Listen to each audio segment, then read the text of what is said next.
Bismillahirrahmanirrahim. Assalamualaikum warahmatullahi wabarakatuh. Alhamdulillah wassalatu wassalamu ala Rasulillah wa ala alihi wa sahbihi wa mawalah. Teman-teman yang dirahmati Allah Subhanahu wa taala, dalam menjalani proses hijrah ini juga ada kaitannya dengan peringatan bulan Muharram atau tahun baru Hijriyah. Walaupun Nabi itu nggak hijrah di bulan Muharram sih. Nabi hijrah itu di bulan Safar dan Rabiul Awal. Cuman bulan Muharram ini sering dijadikan sebagai momentum memperingati peristiwa hijrah. Karena memang sejak terjadinya hijrah, Islam menggunakan peristiwa ini sebagai penanggalan dalam sejarah Islam. Sehingga kita mengenal dengan istilah tahun baru Hijriyah.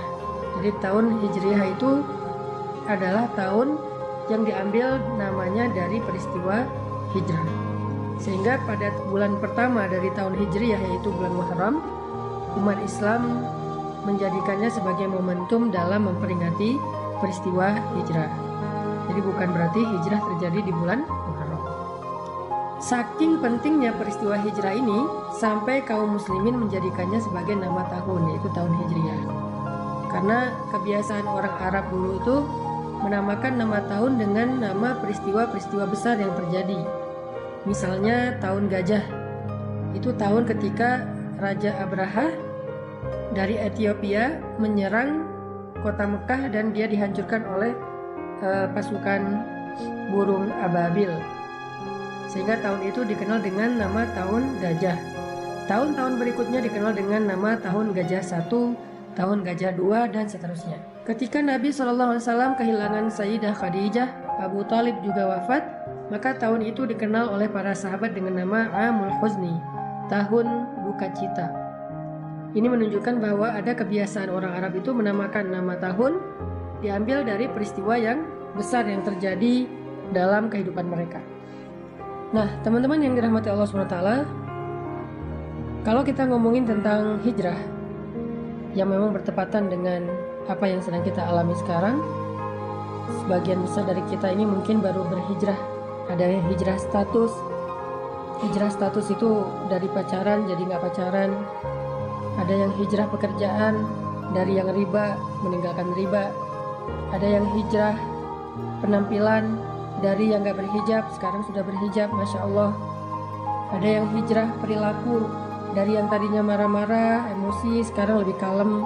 Dan banyak lagi varian-varian dari hijrah kita yang intinya dari yang buruk kepada yang baik. Dalam proses hijrah ini, apapun varian dan bentuk hijrah kita, maka ada satu sunnatullah yang berlaku kepada semua orang yang berhijrah. Mau itu Nabi, para sahabat, orang-orang solih sebelum kita, semua mereka akan menjalani sebuah proses dari sunnatullah dalam berhijrah. Para ulama mengatakan dalam hijrah itu ada 2 fase yang akan dialami oleh semua orang yang melakukan proses hijrah. Fase yang pertama, kata ulama, adalah fase ibtila, dan fase yang kedua adalah fase tamkin. Apa itu fase ibtila? Ibtila itu dari kata bala, yang kemudian menjadi bahasa Indonesia bala, artinya ujian. Maka nanti teman-teman bisa ngecek di dalam Al-Quran, yaitu surat Al-Ankabut ayat pertama, kedua, dan ketiga. A'udzu billahi minasy syaithanir rajim. Bismillahirrahmanirrahim. Alif Lam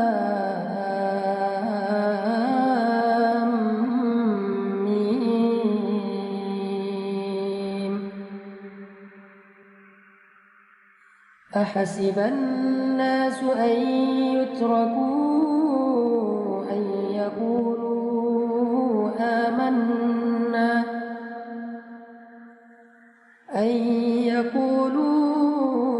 آمنا وهم لا يفتنون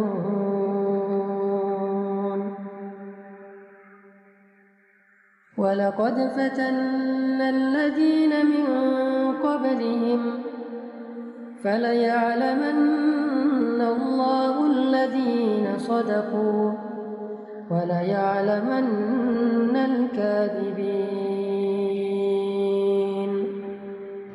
Ini adalah janji Allah kepada setiap orang yang berhijrah. Orang yang mengatakan saya pengen berubah. Orang yang mengatakan saya pengen beriman. Orang yang mengatakan saya pengen bertaubat. Orang yang mengatakan saya pengen ninggalin riba. Orang yang mengatakan saya pengen ninggalin pacaran. Lalu Allah mengatakan, hasiban nasu ayyutraku ayyaqulu amanna. Apakah mereka manusia mengira akan dibiarin aja mengatakan hal-hal itu? Ini pernyataan dari Allah dalam bentuk pertanyaan. Jadi Allah menyampaikan sebuah berita bentuknya pertanyaan, kayak sindiran gitu. Seolah-olah Allah pengen ngasih tahu, emang kalian pikir dengan udah berhijrah udah selesai, Allah nggak akan nguji lagi. Harus ada fase ujian yang dilewati, namanya fase ibtila. Dan ternyata itu bukan hanya kita alami sendiri, tetapi orang sebelum kita pun mengalami hal yang sama, padahal mereka lebih baik dan lebih soleh daripada kita. وَلَقَدْ فَتَنَّ الَّذِينَ مِنْ قَبْلِهِمْ فَلَا يَعْلَمَنَّ اللَّهُ الَّذِينَ صَدَقُوا وَلَا يَعْلَمَنَّ الْكَاذِبِينَ. Dan sungguh kami sudah pernah menguji orang-orang sebelum mereka, sehingga Allah tahu siapa di antara mereka yang benar, yang jujur, dan siapa di antara mereka yang dusta. Bilal bin Rabah, ketika beliau masuk Islam, Allah mengujinya, ketahuan lagi sholat oleh tuannya, sehingga akhirnya beliau disiksa oleh Umayyah bin Khalaf dengan penyiksaan yang luar biasa. Asyah istri Fir'aun ketahuan sudah beriman kepada agamanya Musa, langsung disalib di pohon korma oleh suaminya sendiri sampai wafat. Begitu juga dengan sahabat-sahabat yang lain, orang-orang soleh yang lain, para anbiya. Ketika mereka berjalan di jalan Allah, apakah itu dakwah, apakah itu masuk Islam, apakah itu berhijrah, ketika mereka melangkah di jalan Allah, maka fase pertama yang akan mereka lalui adalah fase ibtila. Semuanya sama, semuanya mengalami fase itu, fase ibtila. Cuman varian dan bentuk dari ibtila dan ujian itu yang beda-beda antara satu dengan yang lain, teman-teman. Jadi kita nggak sendiri. Orang yang lebih soleh dari kita pun mengalami. Kalau kita protes bilang, ya Allah kenapa saya? Enggak, bukan kita doang. Allah mengatakan di dalam surat Al-Baqarah, Am hasibtum an tadkhulul jannah walamma ya'tikum mathalul ladzina khalau min qablikum. Apakah kalian mengira, sama dengan surat Al-Ankabut, apakah manusia mengira, kalau sekarang apakah kalian mengira? Apakah kalian mengira bahwa kalian akan begitu saja masuk ke dalam surga, sedangkan belum datang kepada kalian ujian-ujian yang pernah dialami oleh orang sebelum kalian? Jadi kalau tadi, apakah manusia mengira akan dibiarkan saja mengatakan beriman padahal belum diuji? Kalau sekarang, apakah kalian mengira akan masuk surga begitu aja padahal kalian belum diuji? Walamma ya'tikum mathalul ladzina khalau min qablikum.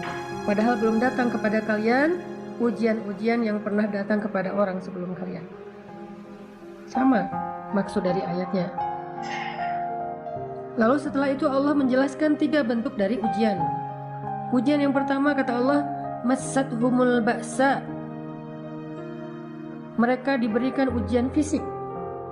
Wad-dharra, mereka diberikan ujian harta. Wazulzilu, mereka diuji dengan ujian perasaan. 3 jenis ujian kata Allah. Tergantung dengan orangnya, kondisinya, bentuk hijrahnya. Dan Allah menggambarkan istilah ujian perasaan itu dengan kata-kata zulzilu, diguncang. Ini adalah fase yang Allah janjikan kepada semua orang yang berhijrah. Gak ada yang enggak, semua mengalami.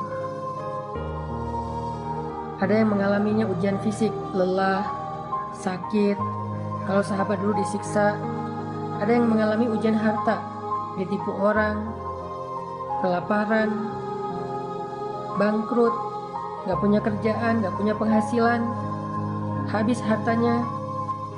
Ada yang diuji dengan ujian perasaan, disakiti, ditinggalkan, dikhianati, dihina, dicela, dicemooh, digibahin, difitnah, dan seterusnya.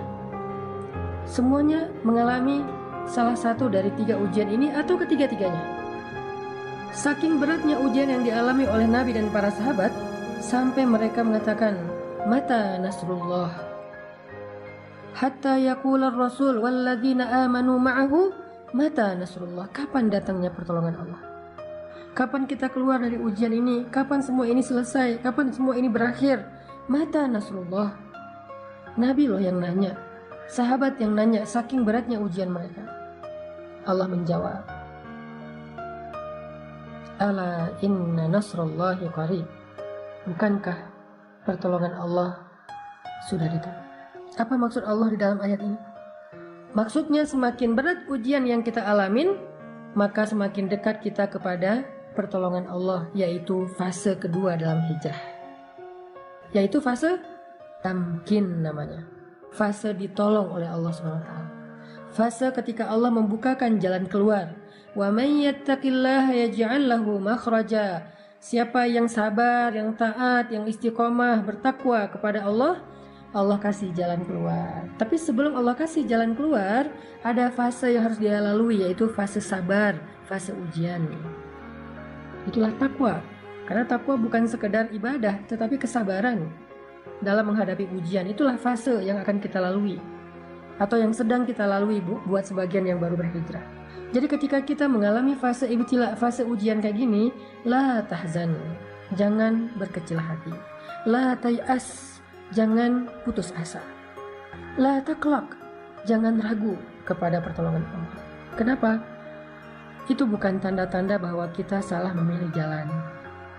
Buat yang memutuskan pacarnya udah gak mau pacaran, tiba-tiba pacarnya jadian sama yang lain, atau malah menikah dan bahagia, sementara kita belum dapat jodoh sampai sekarang, itu bukan pertanda kalau kalian salah memilih jalan.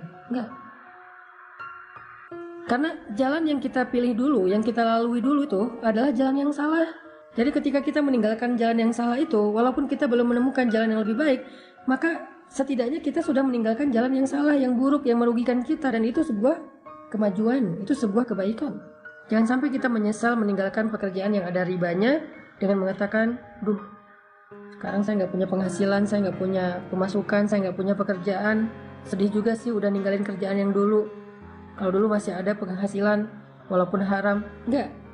Keadaan kita sekarang tanpa penghasilan itu lebih baik daripada dulu ketika kita mendapatkan harta-harta yang haram. Sekarang tuh lebih baik. Walaupun mungkin sedikit merepotkan keluarga, ada ujian tadi, dihina orang, diomongin orang, dikritik orang, dicela orang. Sekarang gak punya pekerjaan tetapi hartanya berkah, sekarang jauh lebih baik. Hanya mungkin sekarang sedang mengalami fase ibtila, fase diuji. Dan fase ujian itu akan naik terus tingkatannya. Makin lama makin berat, makin panas, makin luar biasa, makin beban. Kayak gitu memang fasenya, kayak orang panas naik terus, kayak orang demam naik terus panasnya. Tapi ketika udah berada di puncak, udah berat banget, gak ketahan lagi, sampai kita bertanya kapan selesainya semua ini, kapan berakhir dan segala macam, Allah menjawab teriakan kita. Allah menjawab pertanyaan kita. Kata Allah, ala inna nasrallahi qarib. Sungguh pertolongan Allah udah dekat, wahai hamba. Jangan berputus asa, jangan menyerah dulu. Pertolongan Allah udah dekat. Sabar dikit aja lagi. Karena kalau kamu menyerah sekarang, maka sia-sia semua kesabaranmu selama ini. Karena udah hampir sampai. Kalau balik arah lagi, jauh lagi tuh. Udah tempuh aja perjalanan ini. Sabar dikit, gak punya penghasilan sekarang. Sabar dikit kalau kita jadi single, jomblo sendiri, gak ada siapa-siapa. Di usia yang segini belum dapat jodoh. Dikit lagi. La taklak, jangan ragu sama janji Allah. Innahu la yukhliful mi'ad. Allah gak pernah ingkar janji. Masih ingat kisah ibu Musa yang menghanyutkan bayinya ke sungai Nil? Apakah Allah ingkar janji? Masih ingat kisah perang Badar, para sahabat yang ditolong oleh para malaikat? Apakah Allah ingkar janji? Masih ingat cerita Musa hijrah ke Madian kemarin? Apakah Allah ingkar janji? Kalla, sama sekali enggak. Jadi jangan ragu. Jangan sampai kita suuzon sama Allah. Jangan sampai kita ngerasa bahwa kita salah pilih jalan, lalu kita menyesal sudah memilih jalan Allah ini, jalan hijrah. La taklak, jangan meragukan Allah. La tahzan, jangan berkecil hati. La tay'as, jangan berputus asa. Ala inna nasrullahi qarib. Pertolongan Allah sebentar lagi akan datang. Pertolongan Allah udah on the way, bentar lagi sampai. Jangan sampai kita cancel ordernya, padahal kurirnya udah hampir sampai tuh di depan rumah kita. Dikit lagi. Kenapa Allah tunggu lama banget? Kenapa Allah kasih saya waktu sampai kayak gini? Fala ya'lamannallahu alladhina shadaqu wa la ya'lamannal kadhibin. Allah pengen lihat siapa dari kita yang layak mendapatkan betapa istimewanya pertolongan Allah. Siapa dari kita yang layak mendapatkan rahmat Allah? Siapa dari kita yang layak mendapatkan perhatian Allah? Yang layak mendapatkan cinta Allah? Dan itu gak mudah. Cinta Allah itu terlalu istimewa. Cinta makhluk aja kita berjuang, masa cinta Allah dapatnya gratisan? Kalau gitu Allah hitung-hitungan dong sama kita, bukan? Allah pengen mengajarkan kita tentang sabar. Allah pengen mendewasakan kita. Allah pengen melatih kebijaksanaan kita. Seandainya Allah berikan surga itu secara gratis tanpa beramal, maka nggak akan ada bedanya antara orang yang baik dengan orang yang jahat. Berarti Allah nggak adil dong, memperlakukan sama antara orang yang baik dengan orang yang jahat. Orang yang menyakiti orang lain tetap masuk surga, pembunuh tetap masuk surga, yang mengambil hak orang lain tetap masuk surga, yang zalim, yang kejam tetap masuk surga. Kan nggak adil. Kebaikan Allah itu adalah ketika Allah bersikap adil kepada hambanya, tetapi Allah selalu membuka pintu maaf, taubat dan ampunan bagi mereka yang mau memperbaiki diri. Sebanyak apapun dosanya, fala ubali, kata Allah, aku gak peduli. Kita harus memahami Allah itu secara utuh, gak boleh parsial. Jadi jangan putus asa, jangan berhenti berharap, jangan berhenti bersabar, jangan U-turn dulu. Pertolongan Allah itu dikit lagi sampai udah on the way, OTW udah. Allah juga berfirman, وَلَنَبْلُوَنَّكُمْ بِشَيْءٍ مِّنَ الْخَوْفِ وَالْجُوعِ وَنَقْصٍ مِّنَ الْأَمْوَالِ وَالْأَنفُسِ وَالثَّمَرَاتِ. Kami pasti akan menguji kalian, pasti. وَلَنَبْلُوَنَّكُمْ, pakai tasydid, penegasan. Pasti kami akan menguji kalian. Fase ujian, fase ibtila, fase sabar ini memang fase yang harus kita lalui semuanya, nggak ada pengecualian, termasuk para nabi yang lebih soleh daripada kita, termasuk Rasulullah yang lebih dicintai Allah daripada kita, kekasih Allah sekalipun melewati fase ini. Terus siapa kita untuk melangkahi, men-skip fase ini? Nggak. Semua kita ngalamin. Nabi Muhammad aja yang lebih keren daripada kita ngalamin ujian yang berat. Apalagi kita yang keimanannya belum tentu benar, yang kata-kata hijrahnya belum tentu jujur, yang bilang pengen memperbaiki diri belum tentu sungguh-sungguh. Maka Allah pasti akan menguji semua kita. Walanabluwannakum, pasti kami akan menguji kalian bisyai'in, dengan sedikit rasa, bisyai'in minal khaufi, rasa takut, ujian perasaan, wal ju', rasa lapar, ujian harta, wa naqsim minal amwal, kekurangan harta, ujian harta juga, wal anfus, kehilangan orang-orang yang dicintai, ditinggalkan orang-orang yang dicintai, sakit hati, ujian perasaan. Wathamarat, kebunnya nggak berbuah, nggak jadi panen, segala macam, ujian harta, ujian perasaan, ujian harta, ujian fisik. Lalu di akhir ayat itu apa kata Allah? Wabasyiris sabirin, sampaikan berita gembira kepada orang yang sabar. Apa berita gembiranya? Ala inna nasrallahi qarib, bukankah pertolongan Allah itu sudah dekat? Tetap harus melewati fase sabar, fase ujian. Lalu kalau kita sabar, kalau kita bertawakal, berserah kepada Allah, kalau kita bertahan dan tidak berputus asa, kalau kita berbaik sangka bahwa Allah nggak ninggalin kita, ridho dengan semua ketentuan Allah setelah kita memilih pilihan hijrah, maka kita akan sampai kepada fase kedua, yaitu fase tamkin, fase nasr, pertolongan dan kemudahan dari Allah Subhanahu wa Ta'ala. Itulah fase yang kedua, yaitu fase tamkin. Di fase ini Allah berfirman, yaj'al lahu makhraja, Allah kasih dia jalan keluar, wa yarzuqhu min haitsu la yahtasib, Allah kasih dia rezeki dari jalan yang tidak terduga-duga, wa yaj'al lahu min amrihi yusra, Allah jadikan segala urusannya itu menjadi mudah. Wa yu'zim lahu ajra, Allah lipat gandakan pahala-pahalanya. Fase tamkin, fase ketika Allah menolongnya, fase ketika Allah Subhanahu wa Ta'ala memberikan kejutan untuk dia. Tunggu deh, Allah tuh gak pernah ingkar janji loh. Yang perlu kita kuatkan sekarang adalah kesabaran kita. Bukan mempertanyakan ada nggak apa yang Allah janjikan, itu udah nggak perlu dipertanyain. Karena Allah nggak pernah ingkar janji. Dan Allah Maha Kuasa untuk menunaikan janjinya, nggak ada yang bisa menghalanginya. Kalau kita kadang-kadang walaupun kita baik, bisa aja ingkar janji gara-gara emang nggak bisa menunaikannya, ada masalah, ada halangan. Kalau Allah nggak ada halangan. Jadi kita nggak perlu mempertanyakan apakah janji itu ada, apakah kejutan itu ada, itu bukan bagian kita. Justru itu yang melemahkan kita. Nggak usah ditanyain. Yang perlu kita siapin, yang perlu kita kuatkan itu adalah kesabaran kita sekarang dalam fase ibtila. Kesabaran kita untuk menunggu janji Allah. Ala inna nasrullahi qarib. Bukankah pertolongan Allah udah dekat? Kita kuatkan aja dulu kesabaran kita. Tunggu aja, pasti Allah akan tunaikan janjinya. Pasti Allah akan kasih kita kejutan yang bikin kita senyum-senyum sendiri nanti. Ana inda dhanni abdi bi, kata Allah. Aku tergantung prasangka hambaku pada